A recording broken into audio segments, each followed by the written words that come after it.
Ezequiel 14, de 1 a 11. Então vieram ter comigo alguns dos cidadãos de Israel e se assentaram diante de mim. Veio a mim a palavra do Senhor dizendo: Filho do homem, estes homens levantaram os seus ídolos dentro do seu coração. Tropeço para a iniquidade que sempre têm eles diante de si. Acaso permitirei que eles me interroguem? Portanto, fala com eles e dize-lhes: Assim diz o Senhor Deus: qualquer homem da casa de Israel que levantar os seus ídolos dentro do seu coração e tem tal tropeço para a sua iniquidade, e vier ao profeta, eu, o Senhor, vindo ele, lhe responderei segundo a multidão dos seus ídolos, para que eu possa apanhar a casa de Israel no seu próprio coração, porquanto todos se apartaram de mim para seguirem os seus ídolos. Portanto, dize à casa de Israel: Assim diz o Senhor Deus: convertei-vos e apartai-vos dos vossos ídolos, e dai as costas a todas as vossas abominações, porque qualquer homem da casa de Israel, ou dos estrangeiros que moram em Israel, que se alienar de mim, e levantar os seus ídolos dentro do seu coração, e tiver tal tropeço para a iniquidade, e vier ao profeta para me consultar por meio dele, a esse eu, o Senhor, responderei por mim mesmo. Voltarei o rosto contra o tal homem, e o farei sinal e provérbio, e eliminá-lo-ei do meio do meu povo, e sabereis que eu sou o Senhor. Se o profeta for enganado e falar alguma coisa, fui eu, o Senhor, que enganei esse profeta. Estenderei a mão contra ele e o eliminarei do meio do meu povo de Israel. Ambos levarão sobre si a sua iniquidade. A iniquidade daquele que consulta será como a do profeta, para que a casa de Israel não se desvie mais de mim, nem mais se contamine com todas as suas transgressões. Então, diz o Senhor Deus: eles serão o meu povo, e eu serei o seu Deus. Eu não sei se você conseguiu acompanhar minha leitura, se minha leitura foi adequada, eu não sei. Mas esse texto é de uma força a respeito de quem é o nosso Deus, quem é o Deus verdadeiro, quem é o Deus único. Ele não é soberano assim de apelido. Ele não é justo assim porque algumas pessoas gostam de exagerar. Ele é o único Deus verdadeiro e ninguém escapa da sua mão e ninguém faz pouco do Deus verdadeiro. O livro de Ezequiel é um livro do profeta que viveu o início do exílio. Viveu esse início de exílio sabendo, consciente de que o povo havia abandonado a Deus. O Senhor, por meio do profeta, faz muitas exortações ao seu povo. E como é muito comum nos profetas, há uma chamada ao arrependimento. Você observou aí o versículo 6. Diz a casa de Israel: convertei-vos, apartai-vos dos ídolos, dai as costas a todas as vossas abominações. Excelente, como sempre, o Senhor não faz nada sem conceder a oportunidade ao seu povo. Mas o que está acontecendo aqui? Acontece que no verso 1, os anciãos estão indo até o profeta para consultá-lo, vivendo nos seus pecados. vivendo nas suas próprias intenções, nos seus próprios interesses. E vão ao Senhor como que para, como se diz aqui numa gíria antiga, bater o cartão. Vão consultar a Deus para mostrar para o povo, olha, nós continuamos consultando a Deus. O profeta está diante do Senhor e diz no verso 2, veio a mim a palavra do Senhor dizendo. E o que vem depois, irmãos, é tudo palavra do Senhor. Não tem narrativa profética. É registro da palavra, do que Deus disse. Então Deus diz que esse povo tinha levantado nos seus corações ídolos, isto é, em relação ao Deus verdadeiro, tornaram-se ateus, negaram a Deus, porque adoram os ídolos do seu coração. E esses ídolos do coração são, versículo 3, tropeço para a iniquidade. Sempre tem esses pecadores, esses ídolos diante de si. E com tais ídolos em seu coração, vão buscar a Deus. Deus então lhes diz que se essas pessoas forem buscá-lo por meio do profeta, final do versículo 4, ele, o Senhor, responderá segundo a multidão dos ídolos. Isto é, o Senhor está dizendo que não vai tratar aquelas pessoas como se fossem inocentes. E o Senhor prossegue ensinando que o fará, verso 5, para apanhar as pessoas nos erros dos seus próprios corações.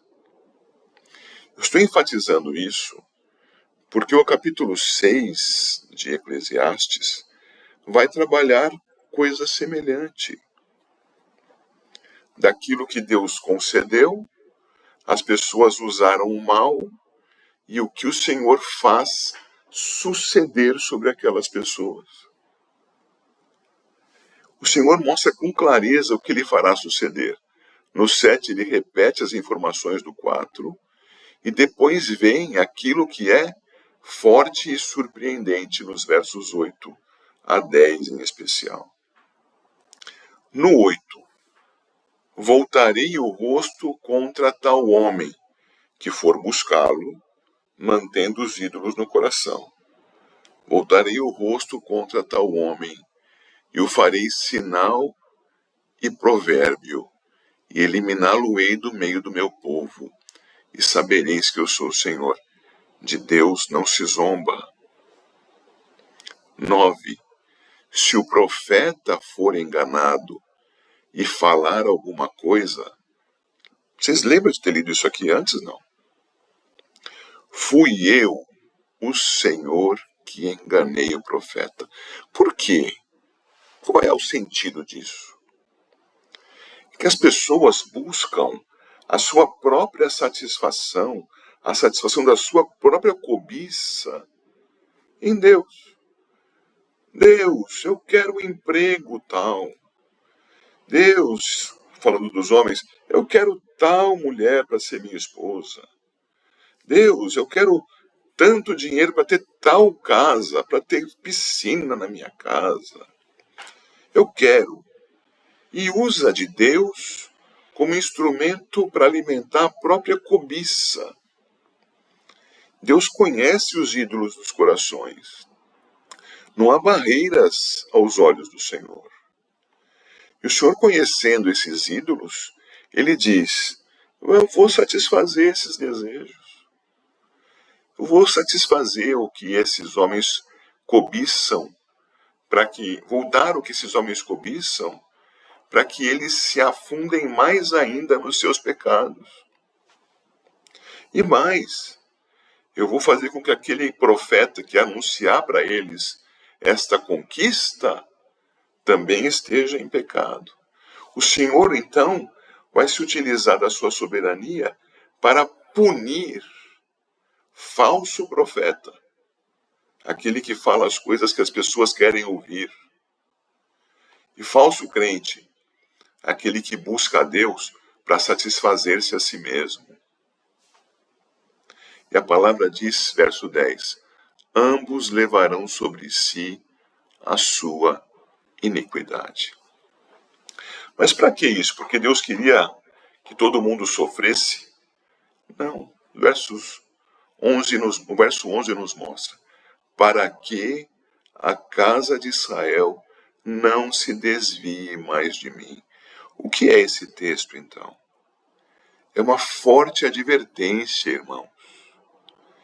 Advertência é que nós não andemos com Deus esporadicamente.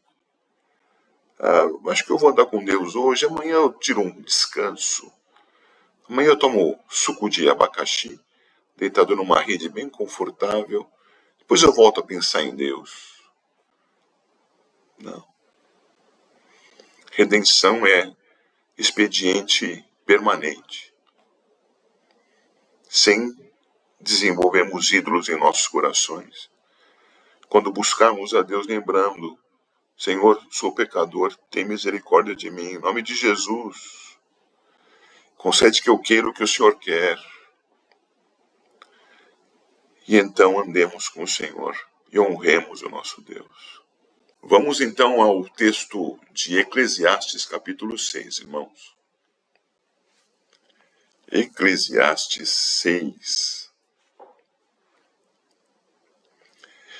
É um texto curto. Eu vou ler, tá bem? Eclesiastes 6. Há um mal que vi debaixo do sol e que pesa sobre os homens. O homem a quem Deus conferiu riquezas, bens e honra, e nada lhe falta de tudo quanto a sua alma deseja. Mas Deus não lhe concede que disso coma. Antes, o estranho o come. Também isto é vaidade e grande aflição. Se alguém gerar 100 filhos e viver muitos anos, até avançada idade, e se a sua alma não se fartar do bem, e além disso não tiver sepultura, digo que um aborto é mais feliz do que ele. Pois debalde vem o aborto e em trevas se vai, e de trevas se cobre o seu nome. Não viu o sol, nada conhece. Todavia, tem mais descanso do que o outro. Ainda que aquele vivesse 2 vezes 1000 anos, mas não gozasse o bem. Porventura, não vão todos para o mesmo lugar? Todo o trabalho do homem é para a sua boca, e contudo, nunca se satisfaz o seu apetite. Pois que vantagem tem o sábio sobre o tolo? Ou o pobre que sabe andar perante os vivos? Melhor é a vista dos olhos do que o andar ocioso da cobiça. Também isto é vaidade, e correr atrás do vento. A tudo quanto há de vir, já se lhe deu o nome, e sabe-se o que é o homem, e que não pode contender com quem é mais forte do que ele. É certo que há muitas coisas que só aumentam a vaidade. Mas que aproveita isto ao homem? Pois quem sabe o que é bom para o homem durante os poucos dias da sua vida de vaidade, os quais gasta como sombra? Quem pode declarar ao homem o que será depois dele debaixo do sol?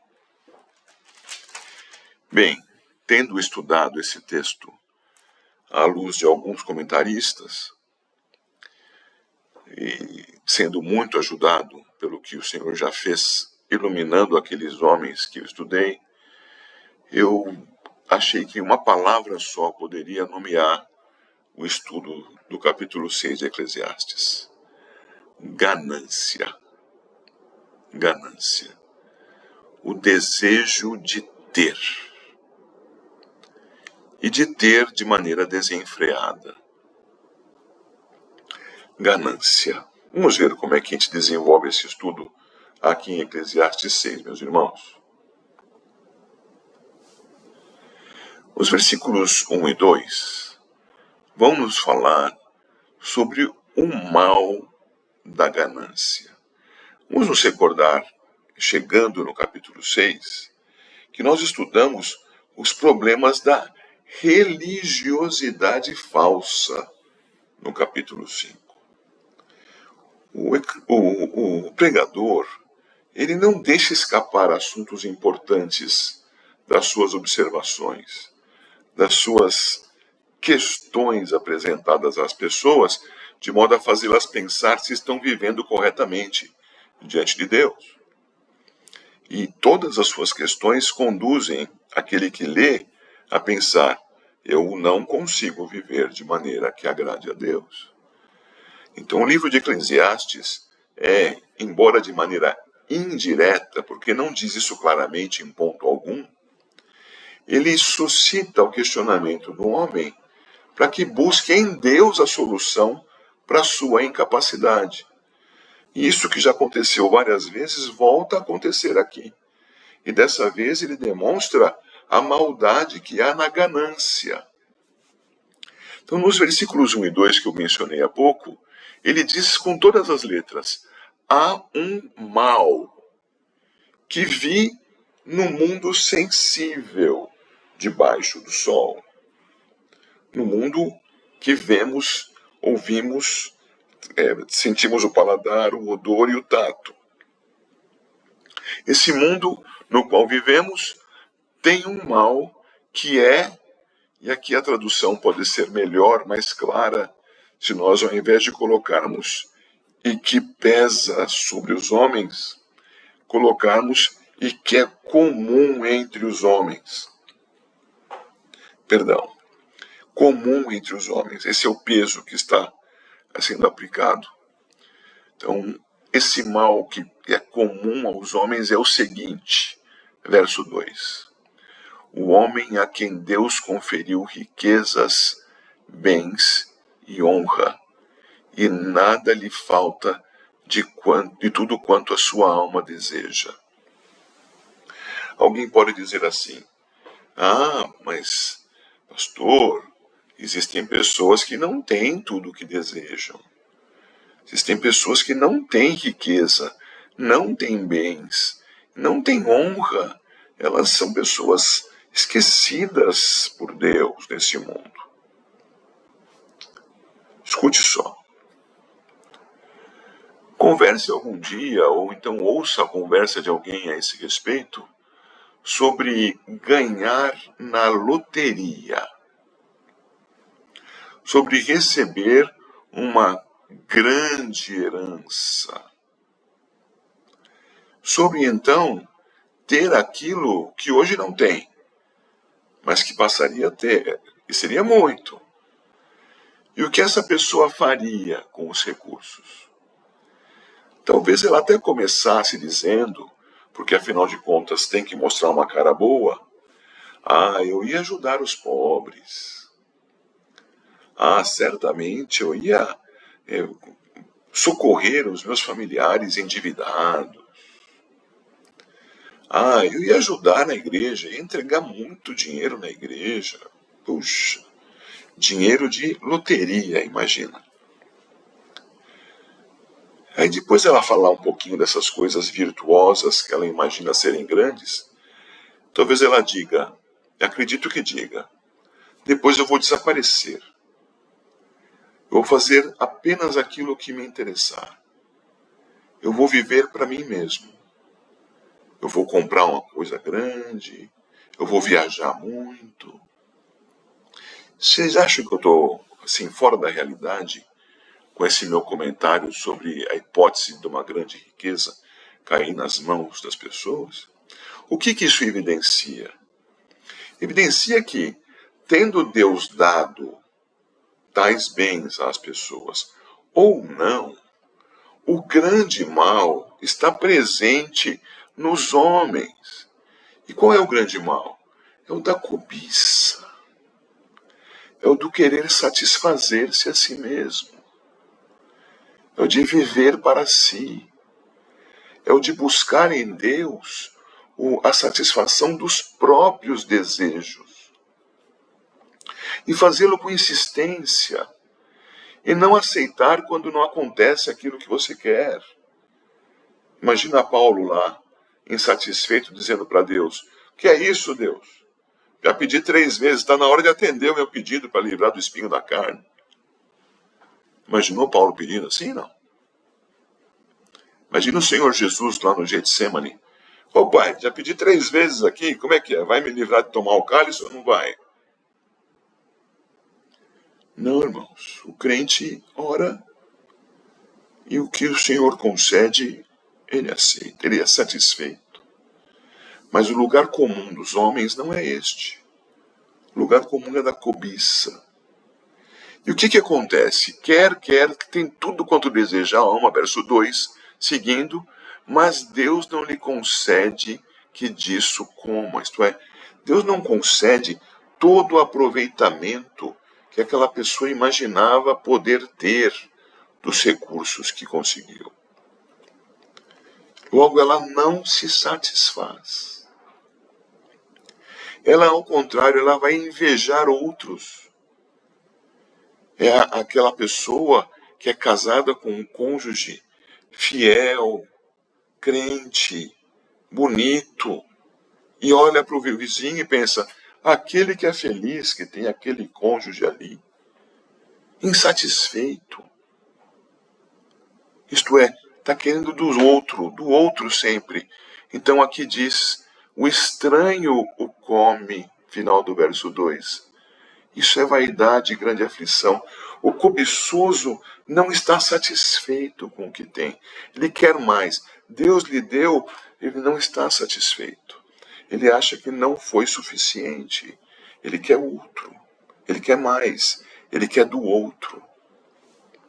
Eu avanço. Então, nós temos aquele texto que estudamos na abertura, em Ezequiel 14.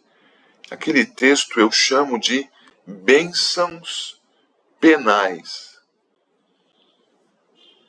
Por que bênçãos penais? Porque o Senhor está apenando, está entregando disciplina e muitas vezes castigo sobre pessoas que parecem a princípio estarem sendo abençoadas. É aquela pessoa que está procurando um emprego conforme o seu próprio coração e consegue emprego bem na hora do culto ao Senhor. E ela vai dizer, aleluia, conseguiu emprego, Deus vai entender que eu não posso cultuá-lo. Eu sei que eu fui criado para isso, mas agora eu preciso trabalhar. Deus me deu, isso é bênção. É bênção, sim. Não se engane. Bênção é adorar a Deus. Bênção é estar na presença do Senhor com a sua igreja. Não se engane. Então as pessoas começam a se afastar do Senhor. Outro exemplo muito comum. Oh Deus, eu quero tanto aquela pessoa para ser meu cônjuge. Ah, que bom. Consegui. Era cristão? Não é cristão, mas o meu casamento é evangelístico.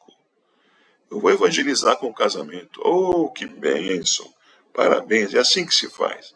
Casa, o que acontece como rotina? Quando não é por ignorância, ouçam bem, existem crentes que casam com incrédulos por pura ignorância, tá bom? Por ingenuidade, por desconhecimento da palavra. Creio que sobre esses o Senhor é mais misericordioso do que sobre os outros. Mas aqueles que sabem que não devem fazer isso e afrontam o Senhor, aguarde para ver onde vai parar aquele crente que casou com o incrédulo. Aguarde para ver. Vai afastar-se do Senhor. É uma rotina. É o que acontece na grande maioria dos casos. Por quê? Recebeu uma bênção. É uma bênção penal. É uma bênção maldita. É disciplina do Senhor. Então, o que nós temos lá está aplicado aqui. E o texto nos mostra dos versos 3 a 6, quando ele relaciona a existência da pessoa à morte daquele que sequer nasceu, o natimorto, o aborto. Ele vai dizer, com termos que nosso Senhor Jesus também vai utilizar, que certas pessoas, vivendo no cultivo dos seus pecados, seria melhor que não tivessem nascido. Essa é a ideia que está aqui no verso 3, nos versos 3, 4, 5 e 6. Viver enganando-se, viver na sua cobiça, viver na sua insatisfação, viver desejando que as coisas fossem de um modo que claramente não é o modo que Deus determinou que fossem. Como eu queria que Jesus fosse o rei de Israel, pensava Judas Iscariotes no seu coração. Mas ele não é o rei de Israel, ele não vai assumir a posição de Herodes, então eu vou trair, ele não merece viver. Melhor lhe fora não haver nascido, porque quer satisfazer a cobiça do seu coração com um rei terreal, e diante dos olhos de Judas estava somente o Messias, o glorioso Redentor, mas não lhe bastou, queria mais. Estão compreendendo o que eu digo, meus irmãos? A cobiça vai para qualquer lado. O ídolo do coração aponta para qualquer lado, menos para a honra ao glorioso nome do Senhor. É assim, então, que é dito pelo Senhor Jesus, quanto a Judas, melhor seria não haver nascido. Da mesma forma aqui, nos versos 3 a 6. Se alguém gerar 100 filhos e viver muitos anos, até a avançada idade, e se a sua alma não se fartar do bem, e além disso não tiver sepultura, digo que um aborto é mais feliz do que ele. Quer dizer, não se satisfaz. Falta. Até para o morto falta sepultura. É melhor não ter nascido. 4. Pois em vão vem o aborto, e em trevas se vai, e de trevas se cobre o seu nome. Não viu o sol, nada conhece, todavia tem mais descanso do que o outro. A ideia é, não se cansou com a sua ganância, não se gastou com a sua cobiça e com a sua insatisfação. Ainda que aquele vivesse 2 vezes mais, isto é, o rico vivesse 2000 anos, mas não gozasse o bem. Porventura não vão todos para o mesmo lugar, isto é, não vão morrer. Essa é a parte inicial do seu discurso contra a ganância. Mas ele prossegue, irmãos. O mal da insatisfação. Verso 7. Todo o trabalho do homem é para a sua boca, e contudo nunca se satisfaz o seu apetite. Nossa, pastor, parece que é a mesma coisa. E é a mesma coisa. É uma ganância tratada agora de apetite. Quer mais, quer alimentar-se, quer encher a boca. Ele continua dizendo sobre essa insatisfação, e eu vou aqui me utilizar da resposta ao que ele apresenta, falando de Mateus 11, de 28 a 30. Talvez você se recorde, talvez não. Se quiser, abra sua Bíblia lá em Mateus 11, de 28 a 30. O que está acontecendo em Mateus 11? O Senhor está tratando do tema religiosos, do tema religião farisaica.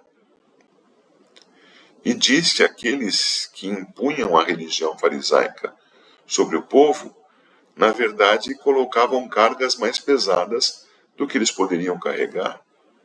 Na verdade, estavam fazendo com que eles se desviassem da verdadeira religião por transfigurar, transmutar, fazer feia a religião verdadeira. Então, como é que o Senhor Jesus diz a esse respeito? Ele diz, eu, o Filho, vou apresentar o Pai para vocês. E o Pai vai trazer vocês para mim, que sou o Filho. Veja aí dos versículos 25 a 27. E aí no 28, o texto memorável. Vinde a mim todos vós, que estáis cansados e sobrecarregados, e eu vos aliviarei. Veja que ele está falando dessa idolatria, dessa falsa religião, dessa contaminação do coração, dessa vida que, embora mencione Deus, não se relaciona positivamente com Deus. Então ele diz: venham encontrar descanso dessa religião que parece ser uma bênção, mas é uma maldição sobre vocês. Em vez do jugo da maldição, tomem sobre vocês o meu jugo, diz Jesus. Que o meu jugo é suave, o meu fardo é leve. Venha encontrar descanso em Jesus. Nosso Senhor Jesus é o único que dá satisfação. Não é a ganância do homem que faz isso. Vejam o texto, versos 8 e 9. Pois que vantagem tem o sábio sobre o tolo? Ou o pobre que sabe andar perante os vivos? Melhor é a vista dos olhos do que andar ocioso da cobiça. Também isto é vaidade e correr atrás do vento. Vejam, no versículo 8, ele vai tratar de qual seria a vantagem do sábio a seus próprios olhos. O estudo 3, que eu vou logo mais lançar para vocês aí, fala dessa sabedoria carnal. Qual a vantagem do sábio? Nenhuma. Vai morrer que nem o tolo, que nem o pobre. Veja lá, por favor, em Mateus 16, verso 26. E se alguém encontrar o texto, por favor, abre o microfone e leia para nós. Mateus 16, 26.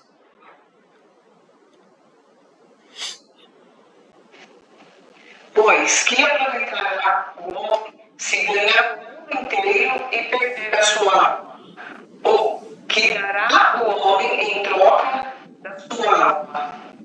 Obrigado, meu Messias. Qual é o proveito de ter tanto conhecimento? Encher-se de orgulho por conta do seu conhecimento. De que aproveita o homem ter tanta riqueza? De que vale ao homem tanta riqueza se ele não se satisfaz nem com o conhecimento, nem com a riqueza, porque sempre acredita que algo lhe falte? Esta é a coisa aqui, a insatisfação, a ganância. Então o homem olha para si mesmo e pensa: não estou satisfeito. E aí nós lembramos do texto lido que diz: que dará o homem em troca da sua alma? De que vale ao homem ganhar o mundo inteiro e perder a sua alma? Qual a vantagem do sábio? Do sábio carnal? Nenhuma vantagem. Só prejuízo. Só se corrompe. Só se orgulha mais. Só vai bater mais no peito. Só vai dizer: eu consegui, eu sei, eu faço, eu arrebento. Cada vez vai se achar mais como Deus, não sendo. Cada vez mais perdido. Ele vai dizer ainda, isso no verso 9, melhor é a vista dos olhos do que o andar ocioso da cobiça. Entenda comigo, o que é que está diante dos olhos? Aqui a ideia é estar diante dos olhos aquilo que você possui, aquilo que você tem. Isso é melhor do que aquilo que você cobiça, que você quer ter, que não te é necessário. Eu sempre faço a ressalva, e mais uma vez convém fazer aqui. Você está com fome e você deseja comida, isso não é uma coisa negativa. Você está com frio e quer se agasalhar, isso é positivo. Não confunda isso com pecado. Mas você está agasalhado e quer ter um guarda-roupa cheio de outros casacos, de peles, de um inverno que não existe no Brasil, com tudo aquilo que você sabe que não vai usar jamais, mas você quer ter porque você gosta das cores, das texturas. Ei, calma lá. Isso não é contentamento, isso é cobiça. Você precisa de menos. Na medida, então, que você, que tem muita coisa, perceba que aquilo não é necessário, para a glória do Senhor, vá reduzindo. Vá reduzindo. Você vai administrar o que Deus te deu. Mas faça isso, reduzir o que você tem para o que é necessário. Para aquilo que, como dizia o Senhor Jesus, diante daqueles que queriam segui-lo, aquilo que seja o mínimo necessário. O Filho do Homem, disse o Senhor Jesus, não tem onde repousar a cabeça. Nós temos muito, irmãos. Mas veja, se ter menos coisas se tornar no seu ídolo do coração, não é esse o caminho. Tem que se fazer isso diante do Senhor para o louvor da sua glória em Cristo Jesus. Senão, vai trocar um ídolo de riqueza por um ídolo de pobreza. Ídolos não resolvem. A satisfação do nosso coração deve estar naquilo que o Senhor já nos deu. Obrigado, Senhor, pelo que o Senhor nos deu. Senhor, eu vou continuar trabalhando. E se o Senhor quiser me dar outras coisas, eu vou agradecer a Ti. E se não quiser, louvado seja o nome do Senhor. Em primeiro lugar, busco o Teu reino. E sei que o Senhor vai suprir a minha necessidade. Isso não é loucura, irmãos. Isso é a palavra de Deus. Satisfação e contentamento com o que o Senhor já nos deu. Então vem os versos finais. Verso 10. A tudo quanto há de vir, já se lhe deu o nome. E sabe-se o que é o homem, e que não pode contender com quem é mais forte do que ele. Os comentadores desse texto apresentam hipóteses. Desde o homem forte, o dominador, aquele que, sendo forte, como diz 5:8, domina sobre outros mais fracos, sendo dominado ele mesmo por outros mais fortes. Há comentadores que interpretam assim o verso 10. Há comentadores que interpretam o verso 10 atribuindo a essa força, esse conhecimento ao diabo. Mas eu não vou por esses dois caminhos não, irmãos. Eu vou entender o verso 10 como uma alusão ao primeiro homem. Uma alusão a cada homem a partir do primeiro. Uma alusão ao homem diante de Deus. O Deus Todo-Poderoso é que a tudo quanto há de vir, já lhe deu o nome. Deus é que tem esse poder. Deus sabe quem é o homem. E que o homem não pode contender com o próprio Deus. Porque Deus é o mais forte. É o Todo-Poderoso. Então no verso 10, o que eu entendo é o que escrevi na sua tela. É o homem perante o Senhor. Ora, diante de tudo que o homem olha debaixo do sol, e ele cobiça, chega um momento em que o homem precisa parar e pensar. Espera aí, e diante de Deus, como fica isso? Eu posso enfrentar a Deus? Não posso. O que farei então? O que eu farei é reconhecer que somente em Deus está o domínio e vou ficar satisfeito. Versos 11 e 12. É certo que há muitas coisas que só aumentam a vaidade, mas que aproveita isto ao homem? Vai pensando, mas o que aproveita aquela cobiça? O que aproveita aquela insatisfação? 12. Pois quem sabe o que é bom para o homem durante os poucos dias da sua vida de vaidade, os quais gasta como sombra? Quem sabe o que é bom para o homem? Qual é a sua resposta? Não é o Senhor? Sim, Jô. Deus. Deus. Exatamente, minha irmã. Deus sabe o que é bom para o homem. Veja que a pergunta fica pedindo a resposta do leitor. Quem sabe? O homem não sabe. Quem sabe? E ele continua. Quem pode declarar ao homem o que será depois dele debaixo do sol? Quem pode declarar ao homem? Perceba que a resposta a essas perguntas, as respostas a estas perguntas, estão apenas em Deus, apenas no nosso Senhor. Senhor com quem temos relação de paz por meio do nosso Redentor, o Senhor Jesus Cristo.